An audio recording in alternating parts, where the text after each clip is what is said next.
about colonialism, they were talking about how, like, the fact that they are X person means that that we are justified to doing Y, which is exactly what he's saying. The fact that Kant is X person means that everything that he says and he's invariably skewed, so he's justifying colonialism. Then off the argument about how, then furthermore, I would say that the case is never going to contain any of these racist colonial overtones, so it's not going to matter. He's going to say that Ripstein clearly tries to justify this, but I'm not running those Ripstein's cards. Then off the argument about supporting colonialism, this is clearly false. If he had actually read Force and Freedom, he would see that Ripstein clearly argues against colonialism and says that all states are sovereign and no one has a right to colonialize another. Then off his impact, this often presumes an impact-based calculus, but I would say impact-based calculus are bad because lead to a repugnant conclusion, because if we try because if we try to do that, then we'll just be maximizing utility instead of maximizing human worth, so it's not going to matter.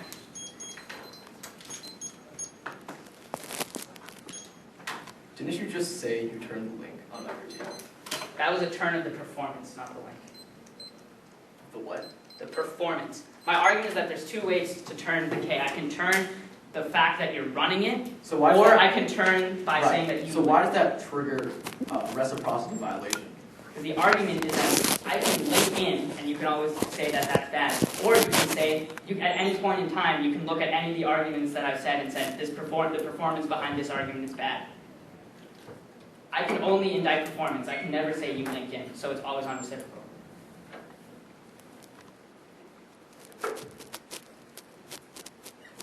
What's the response you made after my case doesn't have racism? Was this on the AC flow or the NC? NC. Oh, okay. The response is that, like, there's a chapter on force and freedom called International Relations, in which it very explicitly says that colonialism is bad. So what is the implication of that argument? The implication is that Ripstein is not colonialist. In fact, did Ripstein write that document? What? Yeah, that is the Ripstein book, Force and Freedom.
So,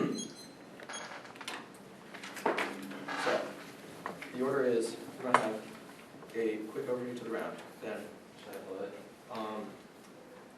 you can just listen to it, but as long as it's understood, then. Yeah, cool. And then we're going to go theory, and see. Cool. Cool. Everyone ready? Remember, I gave you a very explicit framework in last speech as how you're supposed to adjudicate this round. In order to adjudicate the round, you have to look at the educational benefits of either running philosophy or not. That is the most important thing in the round. The post-PRMCs extending out of the AC have absolutely nothing to do with the critique as far as they do not address the actual concerns they have in real people. If I'm winning the framework, that you should address the real concerns and endorse anti-colonial education, that you should vote for arguments that only lead back to that framework. First, let's go to the critique. The first problem of the critique is the critique is 100% reciprocal. They should simply just turn to the alternative defend their assumption as being good or run a counter. This means I'm not obliged to justify counter-interpretation because I am meeting the first interpretation check. Well, there's absolutely no violation of fairness here, which there's no reason for him to vote a theory. Second of all, you go to the voter itself. First, they don't explain how this voter interacts with the role of valid argument. The K-Mark comes as the single most important role of the judge and the educator in the round to reject colonial ideology. This also serves as a meta-weighing between which arguments matter, which don't, slip them in the don't let them get away with shenanigans like theory comes before substance. Explicitly outline the role of the judge. They chose not to respond. They could have explicitly weighed between fairness and anti-colonial education.